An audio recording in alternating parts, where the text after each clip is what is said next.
Rumah Aryo Tada harus dijaga ketat karena Rakuti berpikir lorong bawah tanah yang menghubungkan Wisma Kepatihan tak cukup sekedar ditutup dengan batu.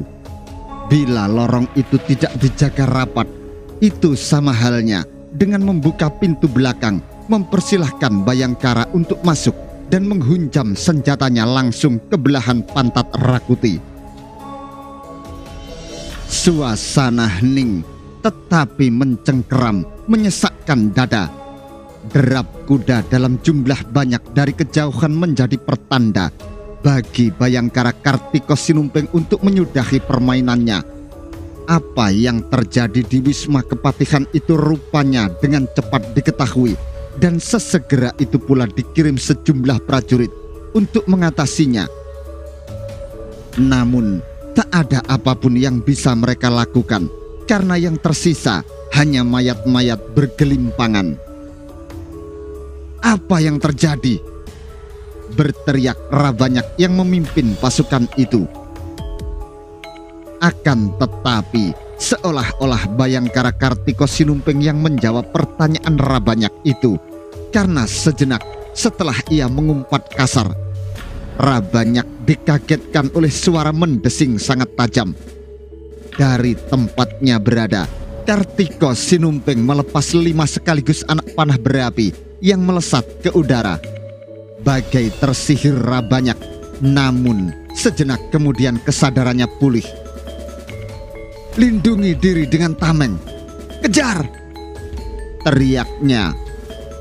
Akan tetapi Rabanyak tidak menemukan apapun dan siapapun. Suara mendesing berikutnya menjadi pertanda bahwa Bayangkara yang melepas anak panah telah bergeser jauh. Masing-masing 5 anak panah sanderan tidak berapi melesat ke udara, memberi kesan seolah-olah Bayangkara ada di mana-mana.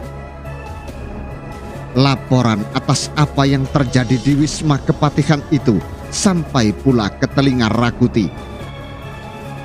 "Nah, ternyata benar bukan dugaanku," ucap Rakuti. "Bayangkara tentu mencoba memanfaatkan lorong bawah tanah itu. Perintahku, lipat gandakan penjagaan Wisma Kepatihan. Aku ingin lorong itu diuruk dengan bebatuan hingga tidak bisa dimanfaatkan sama sekali." Lorong bawah tanah yang tembus ke Wisma Kepatihan itu telah menjelma menjadi mimpi buruk bagi Rakuti. Keberadaan lorong itu menyebabkan Kalagemet lolos dari cengkraman tangannya, sekaligus menjadi penyebab Rakrian Kuti tidak bisa tidur nyenyak. Berulang kali Rakuti terbangun dari tidurnya, diganggu oleh kemunculan Gajah Mada dari lorong itu. Pun pernah pada suatu ketika ribuan ekor ular sangat beracun keluar dari lorong itu. Sebuah mimpi yang lahir dari kecemasannya. Seandainya bekel Gajah Mada memasukkan ribuan ekor ular yang gerak ulahnya dikendalikan melalui suara seruling. Itu sebabnya ujung lorong di bilik pribadi Jayanegara disumbat dan ditimbuninya dengan batu-batu. Atas nama rasa cemas, Rakuti yang gelisah memberi perintah agar lorong yang sudah tersumbat itu ditindih dengan gupala. Beberapa prajurit terpaksa harus memindahkan batu gupala berbentuk raksasa jongkok dari gerbang Purawaktra. Rakuti benar, ia memang layak cemas pada lorong itu, karena di saat itu pula Kartiko Sinumping sedang memerhatikan sebuah rumah. Rumah itu bersebelahan dengan Wisma Kepatihan. Sebuah gagasan untuk memanfaatkan lorong itu sedang riuh dari benaknya. Rumah di sebelah Wisma Kepatihan itu bisa dimanfaatkan, berkata Kartiko Sinumping dalam hati. Rakuti tentu akan terkejut mendapat serangan dadakan yang berasal dari lorong bawah tanah. Meski barangkali ujung lorong itu telah disumbat dengan bebatuan. Berbekal petunjuk yang telah ia peroleh sebelumnya dari Aryo Tadah, Kartiko Sinumping menuju sebuah arah. sebuah rumah yang masih berada di lingkungan kota raja. Rumah itu tidak menarik perhatian siapapun yang di depannya ditancapkan batang bambu utuh dengan lingkar seukuran paha. Keberadaan batang bambu yang ditancapkan itu terasa aneh bagi yang tidak memahami maksudnya.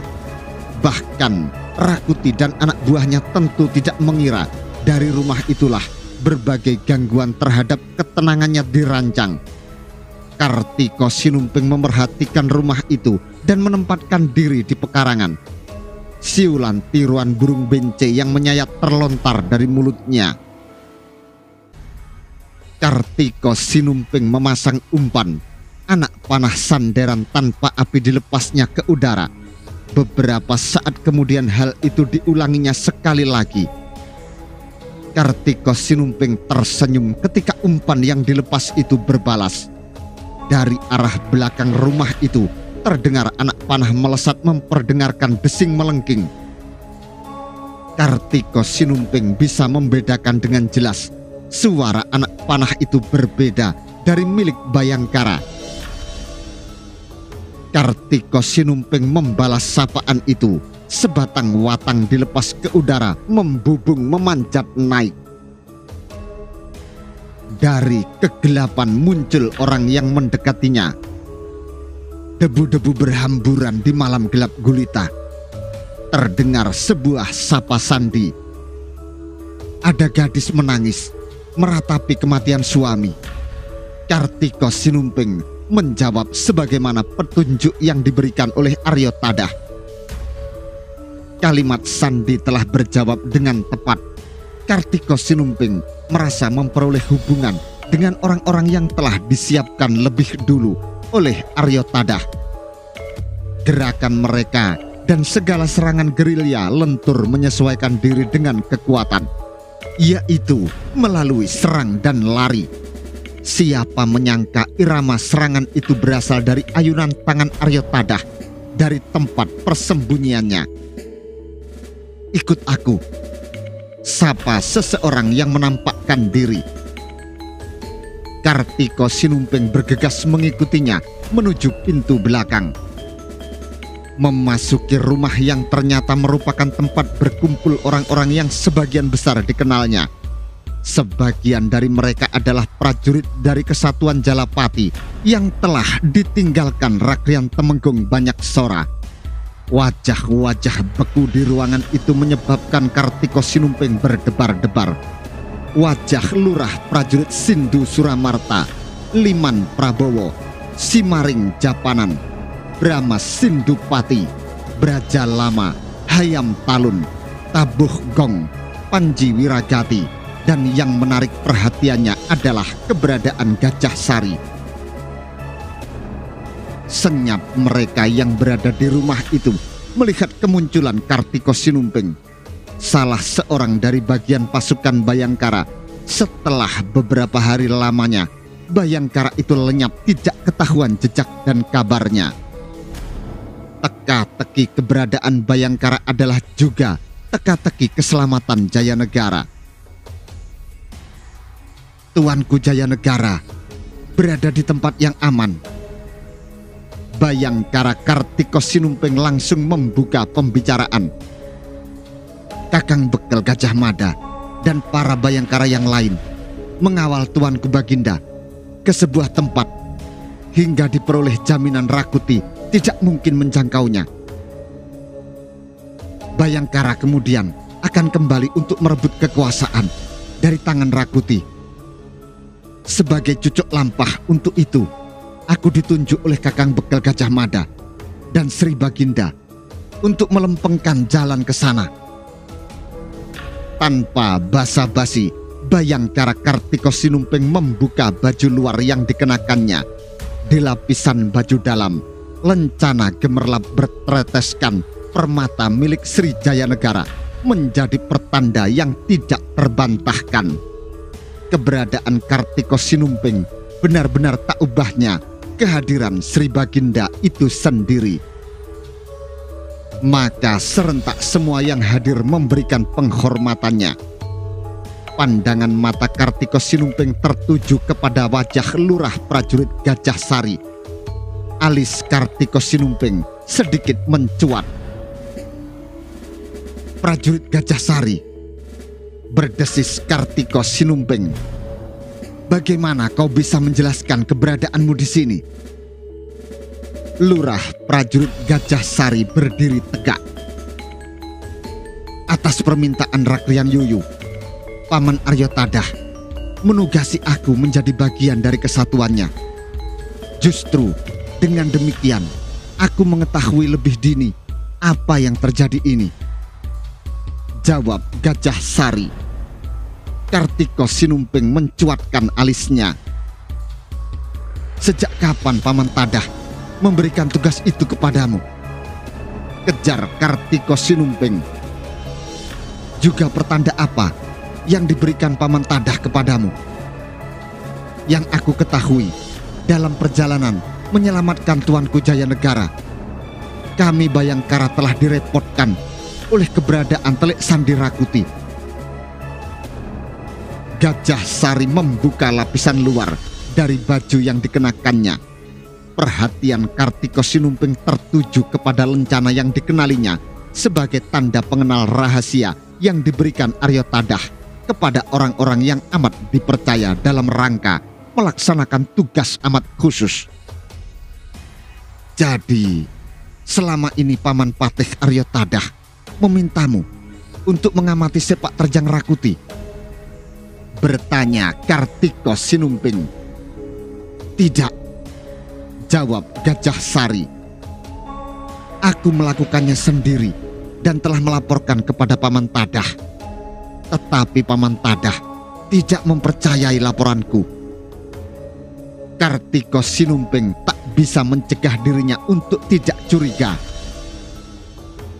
"Paman Tadah tidak mempercayai laporanmu?" Kartiko Sinumping belum sepenuhnya percaya. Namun lencana yang dimiliki lurah prajurit Gajah Sari itu benar-benar milik Aryo Tadah. Benarkah Gajah Sari mendapatkan lencana itu dari Aryo Tadah atau menemukannya karena benda itu terjatuh? Ulah Telik Sandi yang menyusup dan berada di tubuh pasukan Bayangkara menjadi pelajaran bagi Kartiko Sinumping untuk tidak gampang percaya. Meski Gajah Sari memegang lencana milik Aryo Tadah, namun suara batuk Aryo Tadah mengagetkan Kartiko Sinumping. Dari salah satu pintu, Aryo Tadah yang tua itu masuk tanpa disertai siapapun. Dalam penyamaran dengan penampilan berbeda, sulit menduga orang itu adalah Aryo Tadah. Serentak semua yang hadir di ruangan itu memberikan penghormatannya kepada Aryo Tadah. Dengan senyumnya yang sangat khas, Aryo Tadah memandang Kartiko Sinumping. "Kau membutuhkan keterangan mengenai Gajah Sari?" tanya Tadah. Kartiko Sinumping tersenyum. "Bayangkara telah banyak mengenyam kerepotan, Paman. Sikapku hanya kewaspadaan." "Jangan kau curigai Gajah Sari. Justru kau harus memanfaatkan keberadaannya yang leluasa di sebelah Rakuti." Kartiko Sinumping memandang Gajah Sari dengan tatapan mata tajam dan kening sampai berkerut-kerut. Bagaimanapun ada sesuatu yang membuat Kartiko Sinumping merasa tidak nyaman. "Apakah dengan demikian kau tahu siapa Telik Sandi yang menyusup ke tubuh Bayangkara?" Gajah Sari membalas dengan tatapan tajam. "Aku tidak yakin, kecuali aku hanya bisa mengatakan ada Bayangkara yang sering menemui Rapangsa." Kartiko Sinumping penasaran. "Siapa?" kejarnya dengan tegas. "Yang terlihat sering menemui Rapangsa adalah Panji Saprang. Sekali aku melihat Singoparepen menemui Rabanyak, aku tidak bisa mengambil simpulan Apakah yang demikian sudah bisa dianggap sebagai telik sandi atau belum? Belakangan, aku merasa yakin Singoparepen orangnya karena beberapa kali Rakuti menyebut namanya. Jawab Gajah Sari. Kartiko Sinumping tambah penasaran. Apa kata Rakuti? Rakuti menanyai Rayuyu. Sudah ada berita dari Singoparepen belum? Demikian yang ditanya Rakuti, sehingga aku bisa mengambil simpulan. Singoparepen, telik sandi itu. Beberapa saat Kartiko Sinumping terdiam. Nama Singoparepen disebut oleh Gajah Sari seketika membuat Kartiko Sinumping gelisah. Kedekatannya dengan Singoparepen menyebabkan ia tidak yakin.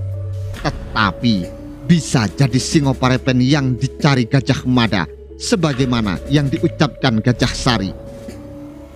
Bila telik sandi itu belum dibelejeti topengnya, Sri Jaya Negara masih berada dalam bahaya. Semoga Kakang Bekel bisa menangkap mata-mata itu, berkata Kartiko Sinumping dalam hati. Kepada yang hadir di ruangan itu, Kartiko Sinumping menjelaskan hal-hal yang telah dilakukan pasukan Bayangkara. Keselamatan Sri Jaya Negara merupakan masalah yang paling penting dan melegakan. Persoalan yang membentang di depan adalah bagaimana membalas perbuatan Rakuti dengan menjungkalkannya dari dampar yang bukan haknya. Dipimpin langsung oleh Aryo Tadah yang meski sudah tua, tidak patah semangat. Berbagai masalah kemudian dibahas dan dirancang, tidak menunggu besok atau lusa. Beberapa tindakan penting harus dilaksanakan pada malam itu pula. Kau bisa melaksanakan itu, Gajah Sari? Bertanya Kartiko Sinumping dengan suara dalam. Bisa, aku akan laksanakan, jawab Gajah Sari. Tugasmu termasuk berbahaya. Tak masalah, aku bisa. Aku yakin bisa melumpuhkan kekuatan pasukan berkuda. Apa arti pasukan berkuda tanpa kuda? Ada berapa jumlah kuda yang tersisa? Kembali Kartiko Sinumping melengkapi. Masih ada 100 lebih, jawab Gajah Sari. Kartiko Sinumping dan Aryo Tadah saling pandang. Banyak sekali, desis Kartiko Sinumping. Semua kuda milik rakyat dirampas dengan alasan negara saat ini sedang membutuhkan kuda-kuda itu.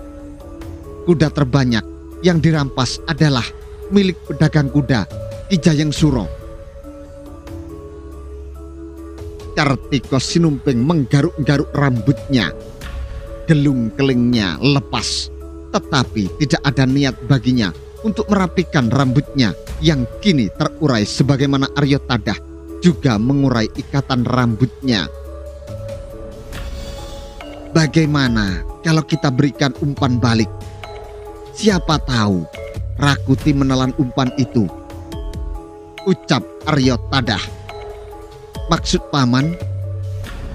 Aryo Tadah memandang Kartiko Sinumping, lalu menebarkan pandangan matanya ke segenap yang hadir. Lurah prajurit Sindu Suromarto tidak bergeser sejengkal pun arah tatapan matanya dari Aryo Tadah. Demikian juga dengan Liman Prabowo, Simaring Japanan, Bramas Sindupati, Braja Lama, Hayam Talun, Lamatan, Tabuh Gong, dan Panji Wiragati. Rakuti sedang membutuhkan arah kemana harus mengejar Jaya Negara. Rakuti sedang kehilangan hubungan dengan Singoparepen. Kurasa Rakrian Kuti akan menelan mentah-mentah bila Gajah Sari mengaku dihubungi oleh telik sandi itu dan dimintai tolong menyampaikan pesan penting. Wajah Kartiko Sinumping berbinar setelah menyimak apa yang dikatakan Aryo Tadah. Sambit Purwohantoro, desis Kartiko Sinumping. Kemana? Tanya Aryo Tadah yang tidak begitu mendengar. Umpan itu ke Sambit Purwohantoro, tegas Kartiko Sinumping. Gajah Sari diam, tetapi menghafalkan nama yang baru disebut itu. Aryo Tadah mendekati Gajah Sari dan menepuk pundaknya. Lepas umpan itu, mungkin tak langsung ke Rakuti. Kau bisa memberikan kepada Rabanyak, Rawedeng, atau Rayuyu. Akan aku lakukan, Paman. Kartiko Sinumping mondar-mandir sejenak. Berangkatlah sekarang. Gajah Sari menyalami teman-temannya dengan penuh semangat. Tak lupa Gajah Sari memberikan penghormatannya kepada Aryo Tadah dan Kartiko Sinumping. Kartiko Sinumping menyempatkan mengintip dari pintu yang sedikit terbuka untuk meyakinkan diri Gajah Sari telah melintas dinding pekarangan belakang. Menurut Paman, Gajah Sari bisa dipercaya? Aku amat mempercayainya, jawab Tadah. Ia orang yang pertama memberitahuku tentang adanya kegiatan aneh yang dilakukan Rakuti. Sayang aku tidak begitu memperhatikan peringatan yang diberikannya. Apabila Kartiko Sinumping masih belum percaya sepenuhnya, hal itu disimpannya jauh di dalam hati. Barulah apabila Gajah Sari mampu memberikan bukti nyata, Kartiko Sinumping bahkan akan memberi tugas yang jauh lebih besar kepada Gajah Sari. Karena pada dasarnya memang diperlukan orang yang bisa ditempatkan amat dekat di sebelah Rakuti, yang bisa dijadikan kepanjangan mata dan telinga. Paman Tadah, siapakah nama pemilik rumah yang berada di sebelah Paman? Tadah menatap Kartiko Sinumping, tetapi tidak ada niat untuk membalas bertanya mengapa Kartiko Sinumping menanyakan itu. Sebelah kanan rumah Ajar Gumolong, sebelah kiri rumah Praharsi Durpa. Rumah Praharsi Durpa saat ini kosong, ditinggalkan penghuninya, jawab Tadah. Kembali Kartiko Sinumping diam membeku. Amat susah menebak apa yang sedang berkecamuk di benaknya. Kartiko Sinumping menebar tatapan matanya dan hinggap ke raut wajah Liman Prabowo, Sima Paring Japanan, Brahma Sindupati, dan Braja Lama. Kartiko Sinumping mencoba menakar isi hati keempat orang itu, karena jika ada seorang saja di antara mereka yang ternyata kaki tangan Rakuti, rencana besar yang disusunnya akan mentah, tidak ada hasil dan manfaatnya. Aku berharap mereka bersih semua, ucap Bayangkara Kartiko Sinumping dalam hati. Lorong bawah tanah yang menghubungkan Wisma Kepatihan dan istana sungguh menggelitik hati Kartiko Sinumping. Liman Prabowo, Simaring Japanan, Brahma Sindupati, dan kau Braja Lama, aku ada sebuah tugas untuk kalian. Siap, serentak jawab mereka yang disebut namanya. Kuasai rumah Praharsi Durpa. Aku membutuhkan pengamatan terhadap Wisma Kepatihan. Tetapi jangan ganggu Wisma Kepatihan. Braja Lama aku tempatkan sebagai pemimpin. Lakukan sekarang juga. Dengan penuh semangat Braja Lama melaksanakan tugas itu. Aryo Tadah memberikan restunya dengan menepuk-nepuk pundak mereka. Liman Prabowo yang sangat terluka hatinya oleh perbuatan Rakuti agak berlinang matanya ketika mencium tangan Aryo Tadah. Suasana bertambah hening dengan berkurangnya mereka yang memperoleh pembagian tugas. Wajah Sindu Suromarto Hayam Talun, Lamatan, Tabuh Gong, dan Panji Wiragati masing-masing berharap akan ada tugas yang bisa mereka kerjakan. Kartiko Sinumping menggerayangi wajah-wajah mereka melalui tatapan mata tajamnya. Malam ini kita bakar bangsal Jalapati dan Jala Rananggana. Bisakah kita melakukan? Tabuh Gong dan Panji Wiragati terbelalak. Tugas itu terlampau berat untuk dilakukan. Namun Bayangkara Kartiko Sinumping mencabut endong yang melekat di punggungnya. Endong berisi puluhan anak panah sanderan berapi ditumpahkan ke lantai. Malam yang bergulir tentu masih merupakan malam yang berlepotan mimpi buruk bagi siapapun. Di Kesatrian Jalayuda dan Jala Rananggana, Bojana Handrawina yang berlebihan diadakan untuk menggembirakan para prajurit atas nama keberhasilan mereka menjungkalkan jaya negara. Minuman tuak yang bikin mabuk terhidang bersama puluhan perempuan pelanyahan yang bertugas menghibur mereka. Gelak tawa riuh dari semua sudut, berbaur umpatan, dan ternyata juga ada tangis yang berasal dari beberapa perempuan bernasib malang yang dipaksa untuk melengkapi acara gila-gilaan yang diselenggarakan. Dalam 3 hari, setidaknya 3 ekor sapi telah disembelih. Sementara untuk mendidihkan hasrat, puluhan bumbung tuak ludes ditenggak bersama-sama. Lewat cara seperti itu, Rakuti merasa lebih mudah mengendalikannya karena dengan pikiran waras, bisa jadi mereka malah menimbulkan banyak masalah. Atau dengan dibuat gembira seperti itu, kesetiaan mereka akan makin menebal. Benar-benar gila, ucap Bayangkara Kartiko Sinumping yang telah merapat pada jarak cukup dekat dengan bangsal kesatrian itu. Di sebelah Kartiko Sinumping, Panji Wiragati dan Tabuh Gong merasa isi dadanya ikut mendidih. Suara tawa perempuan dengan nada melengking tinggi dari kedalaman bangsal kesatrian itu menjadi gambaran betapa rusaknya tatanan. Di mana-mana kini orang bisa berbuat seenaknya sendiri. Bahkan mengambil harta orang lain pun tidak masalah. Tak jauh dari mereka berdiri Sindu Suramarta dan Hayam Talun memegang erat gendewa di tangan kirinya. Melalui isyarat tangannya, Kartiko Sinumping memberi perintah. Serentak beberapa watang dipasang sekaligus dengan arah bidik yang telah ditentukan. Prajurit Panji Wiragati yang memegang obor membantu menyalakan kain berbalut getah pinus yang melekat di ujung semua anak panah. Sejenak kemudian suara desing susul menyusul melontarkan puluhan warastra dengan sasaran atap bangsal kesatrian.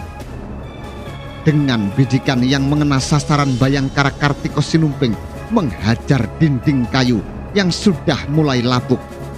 Api yang melekat di ujung anak panah pelan tetapi pasti akan berkembang menjadi kobaran yang membakar wisma.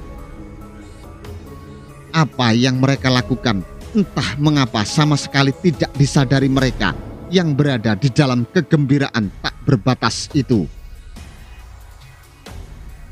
Kita tinggalkan tempat ini. Kartiko Sinumping memberi perintah. Bangsal kesatrian, Jala Rananggana, sasaran kita berikutnya. Dengan gesit seperti langkah kucing tanpa meninggalkan suara, Kartiko Sinumping dan teman-temannya melenyapkan diri. Dengan mudah mereka menghilang tenggelam di kegelapan malam, meninggalkan bibit kobaran yang sama sekali tidak disadari oleh penghuni bangsal kesatrian Jalapati. Justru prajurit yang berada di gerbang Purawaktra yang paling awal mengetahui. "Hei, kau lihat itu!" teriak salah seorang prajurit. "Rumah siapa yang terbakar itu?" Semua memperhatikan. Salah seorang di antaranya berlari menuju kentongan besar yang menggantung di Purawaktra. "Heh, itu kesatrian Jalapati!" teriak seorang prajurit. Keheningan malam itu sontak pecah oleh suara titir isyarat kebakaran yang dipukul bertalu-talu. Gayung bersambut. Sapa titir itu dibalas dari tempat lain. Para prajurit berloncatan menyiagakan diri. Dalam hitungan waktu tak terlalu lama, Rakuti memperoleh laporannya. Apa yang terjadi? Rawedeng melekatkan dua tangan di ujung hidungnya. Diarahkan itu pada Rakuti.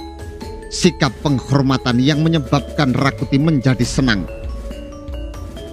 Kebakaran terjadi di kesatrian Jalapati. Wajah Rakuti berubah menjadi amat tegang. Dengan pengawalan sangat ketat, Rakuti turun ke pintu utama Tatak Rambat. Dan dari tempatnya berada, dengan jelas Rakuti menyaksikan bibit api mulai berkobar membakar bangsal kesatrian Jalapati. Menggigil Rakuti manakala sejenak kemudian melihat beberapa kali anak panah berapi melesat dari arah lain. Bangsal kesatrian Jala Rananggana juga menjadi sasaran pembakaran. Bibit api yang ditanam dengan melekatkan ke ujung anak panah segera beranak pinak, tumbuh dengan suburnya.